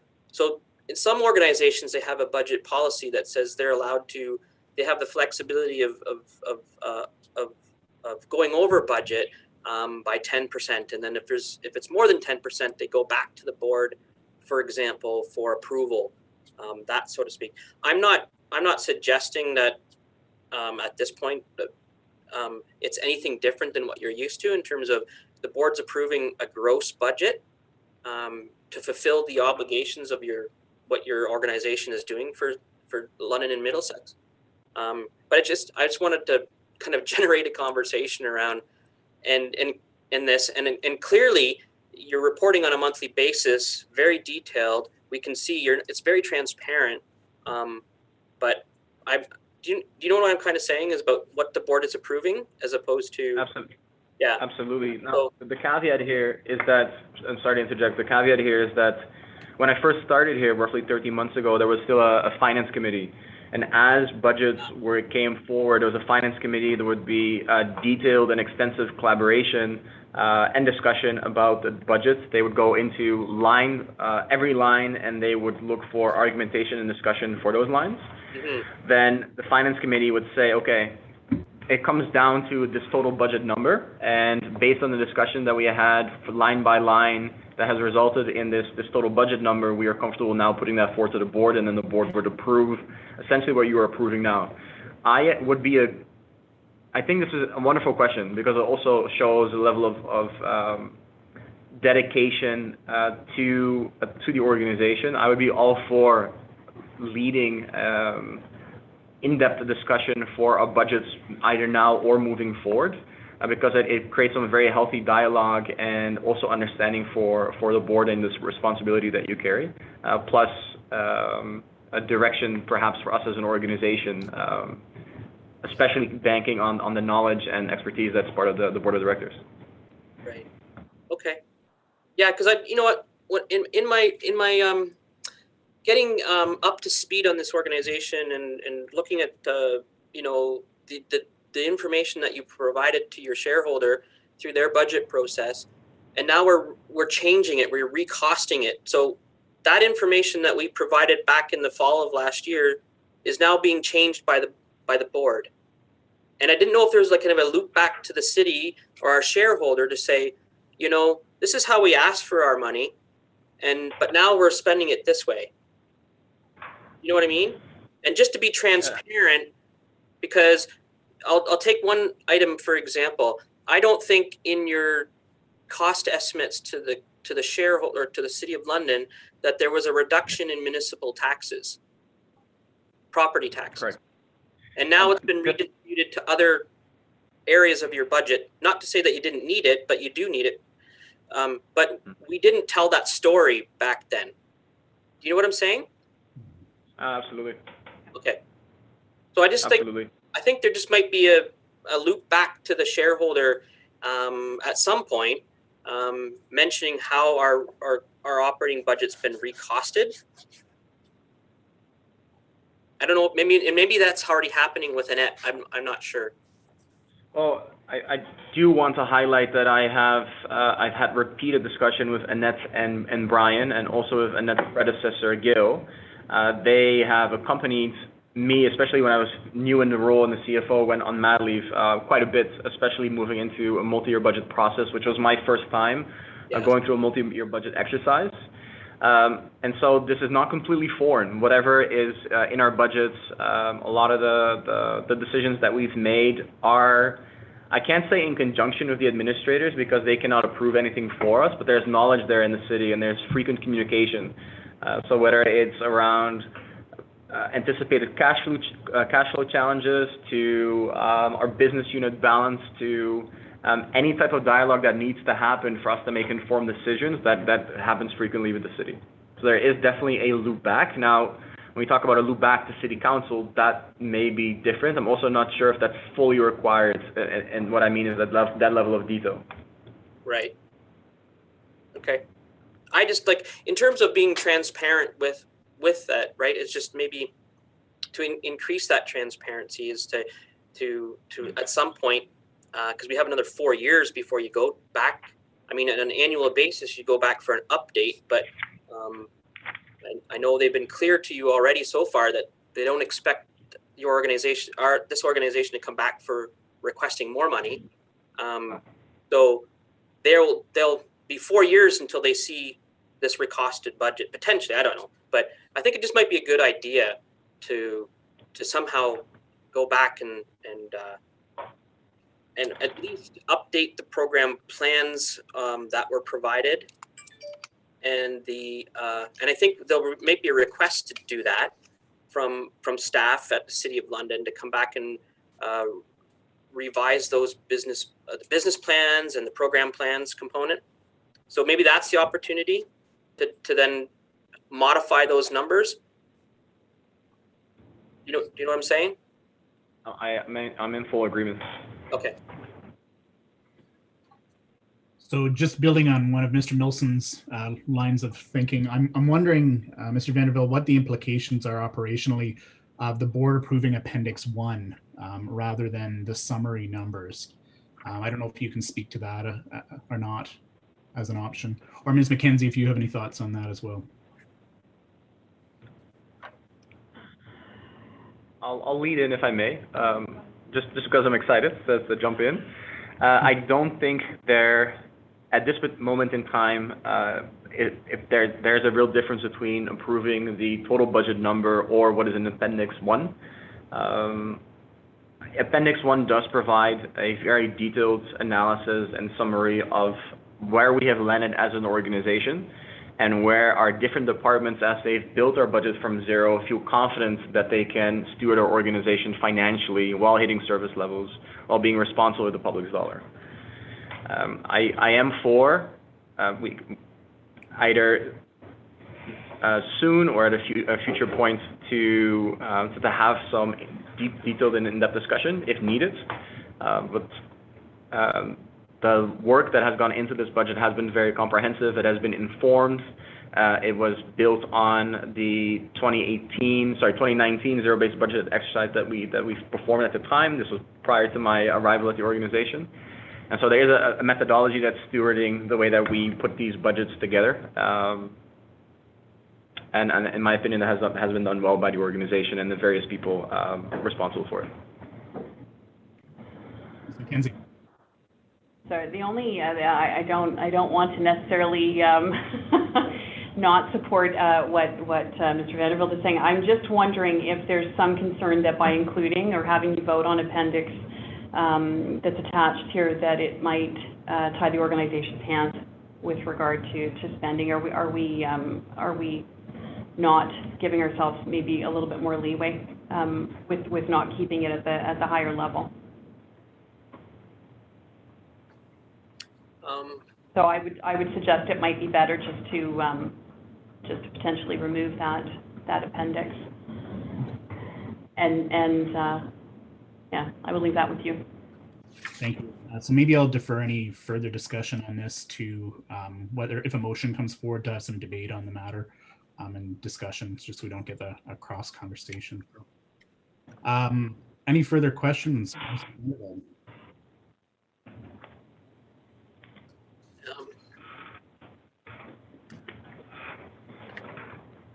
So Paul, through the chair, I'm comfortable with the recommendation it is. I think I just wanted to start a general conversation about what really is the board approving, right? So I think it's just something we can start a conversation with, and it sounds like there's perhaps not a budget policy per se that provides staff with guidelines to where they can maneuver around something like Appendix 1. So I think it would be safe to do as Andrea says, basically is to, well, just approve it at the gross amount, and the board's going to be updated on a very detailed basis, currently right now on a monthly basis anyways.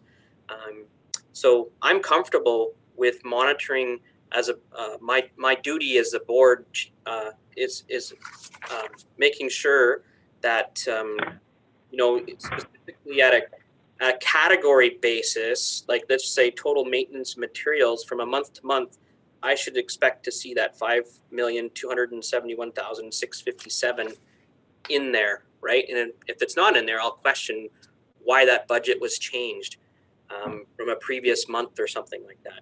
So anyways, I'm very comfortable with moving forward with, personally, with a gross recommendation of a gross budget approval.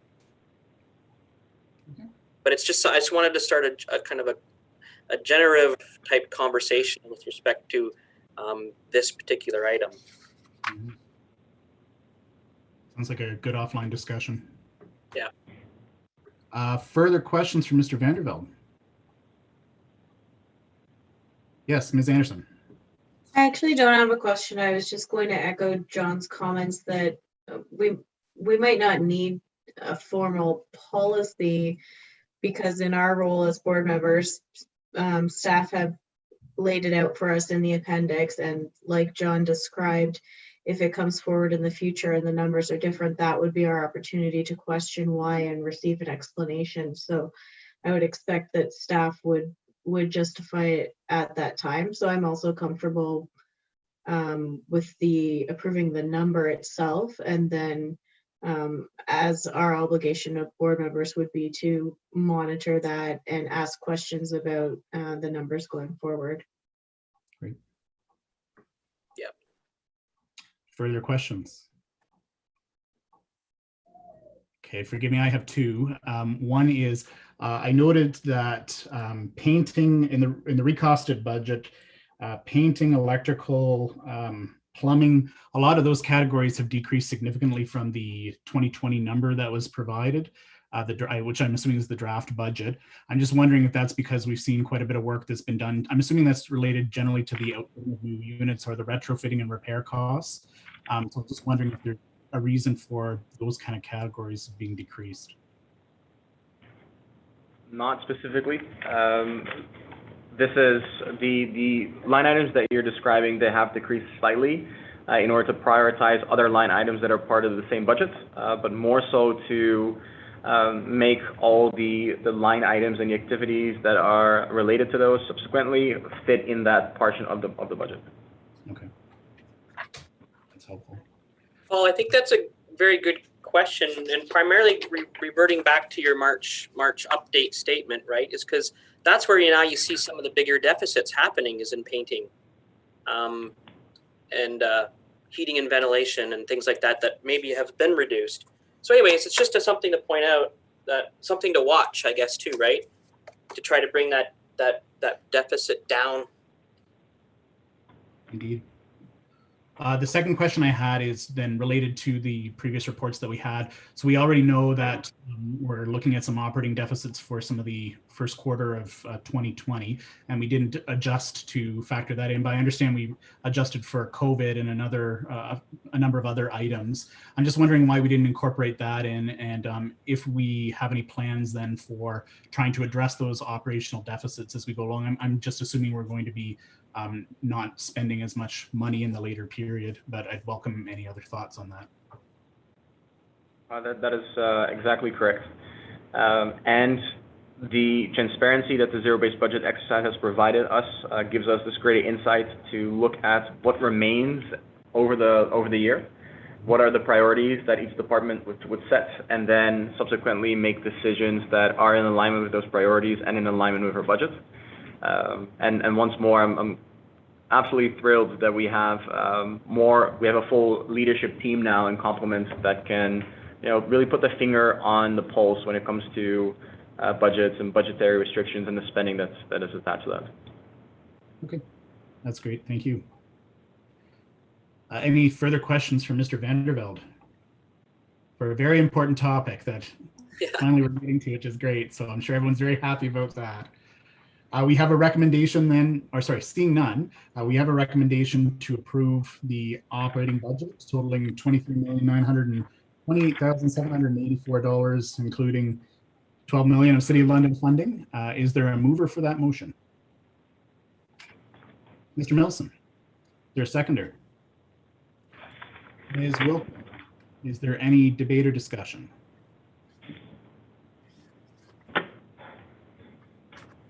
Seeing none, I'll call the motion. All those in favor? All those opposed? None?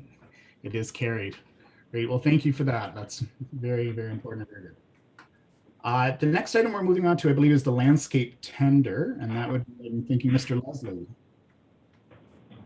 Great. Yes, I would like to present the staff report for a recurring service tender for landscaping.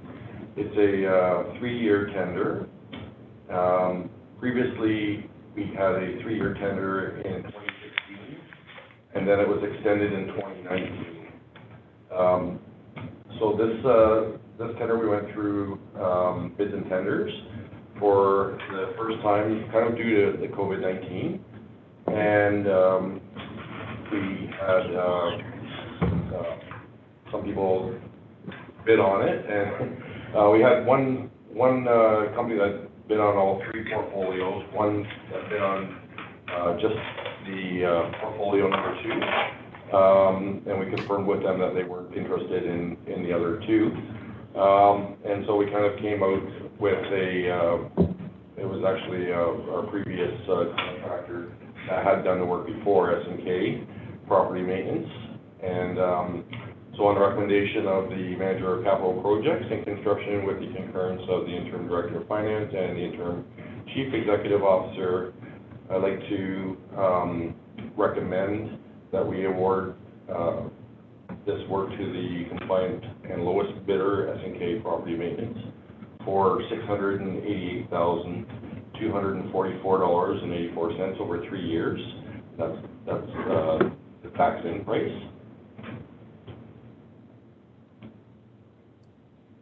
Okay, thank you. Are there any questions from Mr. Leslie?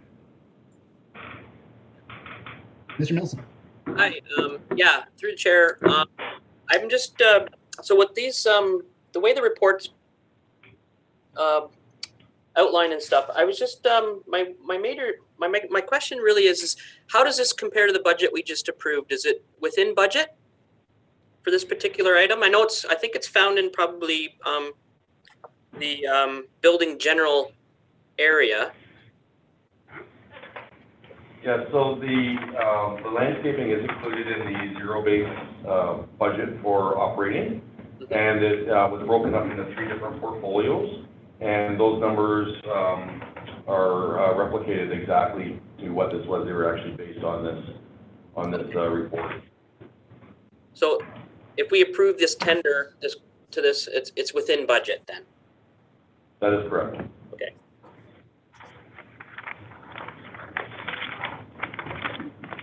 Other questions from Mr. Leslie? And the last question I have, Paul, is just given the fact that there wasn't a lot of response to the tender, my question really is just to staff if they felt that this the outcome, given the fact that we're in this kind of COVID and all this sort of stuff, is fairly reasonable to I guess, is it a reasonable outcome? So I can answer. There were 2 other non-compliant bidders. One was a late bidder, and one was an email afterwards saying that we receive his bid, which we hadn't, and we followed up through our IT and to try and track it, and it did not come through. So they may have had a wrong email address in there or something. And then there was also a little bit of weariness about going out on a mandatory site tour to the sites, which they really need to see the sites to see what they're getting into on all of these properties for the landscaping. So we had a limited number of contractors that wanted to come out. This was kind of right in the beginning of the COVID-19, where they weren't really sure where it was going.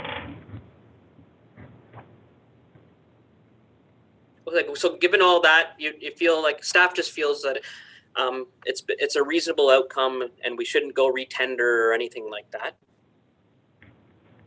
That's correct. Okay. Further questions from Mr. Leslie? Ms. Anderson?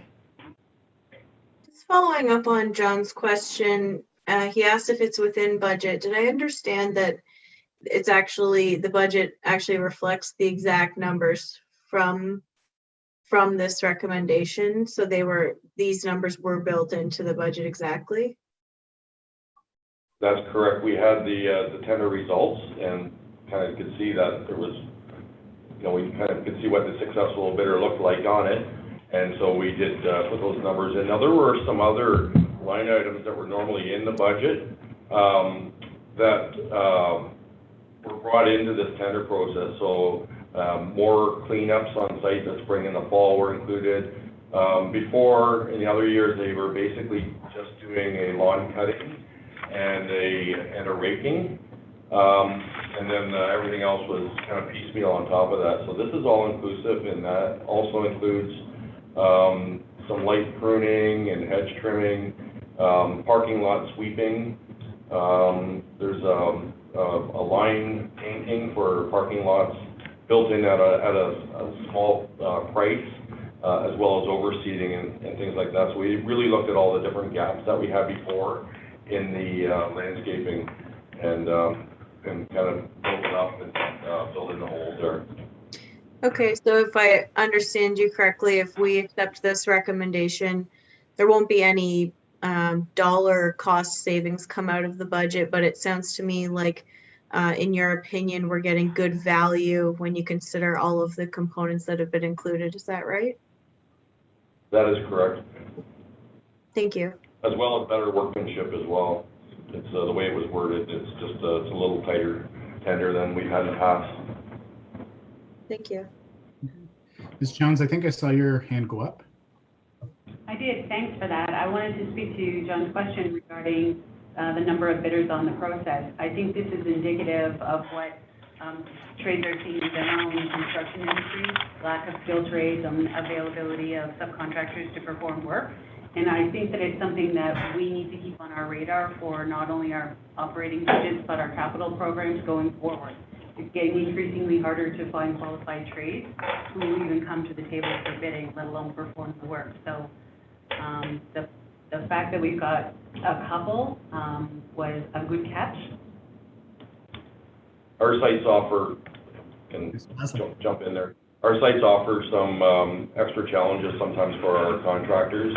And not every contractor wants to work on our sites, and so that sometimes, weeds out a few of the different contractors. Great, thank you. Further questions for Mr. Leslie and Ms. Chance? Okay, seeing none, we have a motion from staff to award the tenders. Is there a mover of that motion? Ms. Anderson, seconder. Mr. Milson, is there any discussion? Seeing none, all those in favor? Opposed? None. Thank you for that, Mr. Leslie. The next item is the mortgage renewal report. I think I'll turn things over to Mr. Vandervelde. Thank you. We have debt on one asset in our asset portfolio, and that is an asset located on 49 Bella Street in Strathroy, Ontario. At December 31st, 2019, we roughly owed $90,000 on that property with Scotiabank, our lender at the time. Now, we were aware that as of February 1st, 2020, that mortgage had to be renewed. So we brought it to the board in November of last year. The board of directors approved the mortgage renewal package on November 27th, and we submitted that to the ministry on November 29th. Fast forward into the new year, March 2nd, we sent an email to the ministry because we hadn't heard anything back yet around the renewal process and the reception of the application package. We followed up several times, did not get a response either from the ministry or Scotiabank. At the end of April, we received word that Scotiabank will not take on lending on this particular property because the term is too short. They typically don't do any terms below 5 years, and our term would roughly delineate 1 year and 8 months. And so the ministry, who is responsible for engaging lenders on our behalf as an LHC, has found a new lender to engage with us on this particular property and extend lending, and that new lender would be Cmhc. The details you can find in the report, and the recommendation that I'm making is that the board receives this particular mortgage renewal staff report for information purposes and to direct staff to submit all documentation needed to finalize this process, which includes a signature from the board chair. Questions for Mr. Vandeveld about the mortgage matter?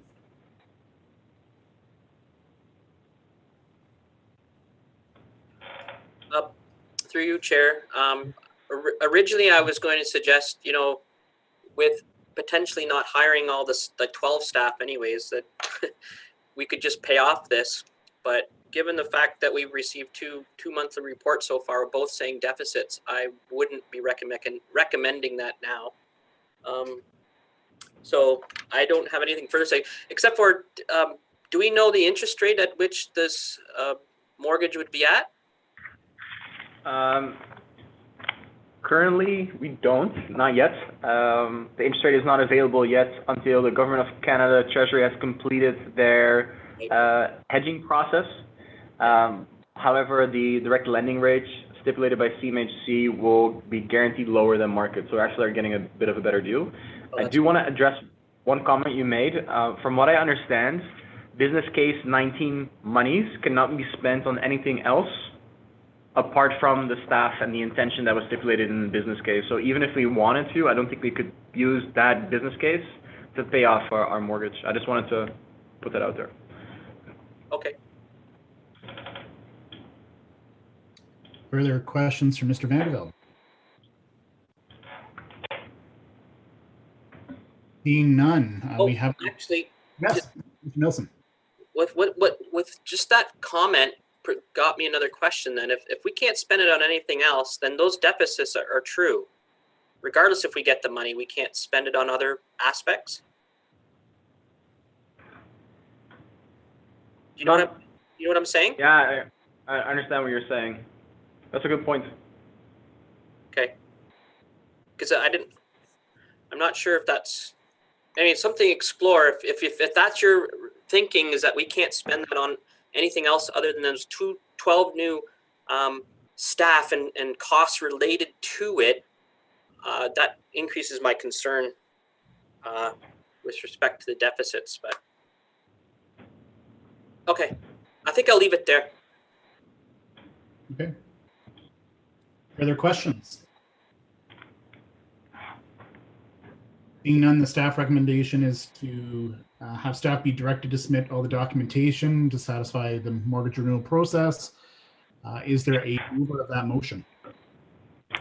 Ms. Wilcox, is there a seconder? Ms. Anderson?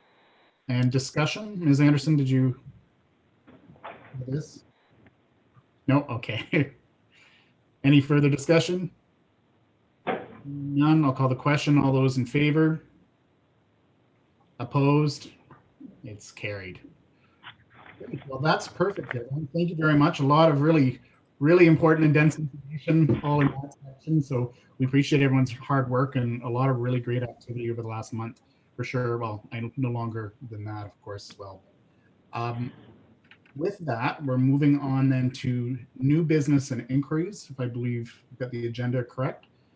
I don't know of any new business or inquiries. I'll just open the floor though, if there are any. All right, seeing none, we'll move on to our agenda. We do have a few in-camera items.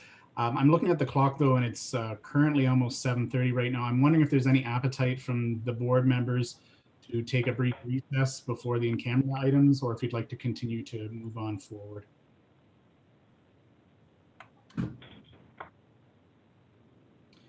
Seeing none. All right, I guess. Pardon me? I'm fine to continue on, but just real. Oh, sorry, real quick, if we're gonna go in camera, I'll have to kind of stop the streaming to YouTube, really quick. So once we make that call, I'll give you the heads up on when we can continue, so we don't end up broadcasting it out. Mr. Paget, we needed to have a motion though to go in camera. Okay. I would ask actually whoever's moving the motions for the benefit of those on the live stream to actually read the reasons for moving in camera. So I'll ask at this point if there is anyone that's interested in making that motion.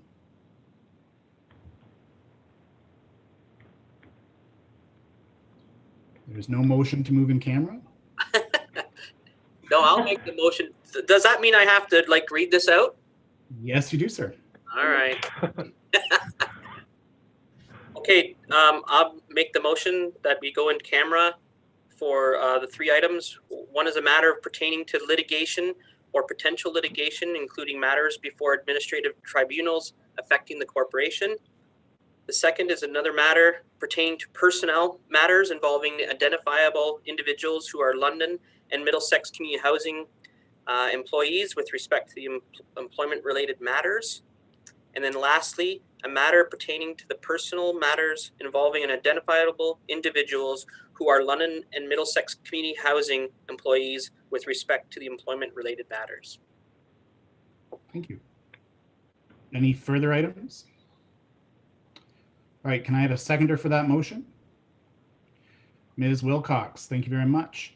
Any discussion on the motion for in camera? Seeing none, all those in favor of moving in camera? All those opposed? There are none. It is deemed carried. Perfect. So those that aren't carrying forward and are heading out for the night, thank you very much. Greatly appreciate your time tonight. A big welcome to Ms. Chowns and Ms. Grin. Thank you for joining us. We're very excited to have you as part of the organization. So thanks for joining us for your first board meeting. Yeah, thanks. Thank you. And Mr. Pad,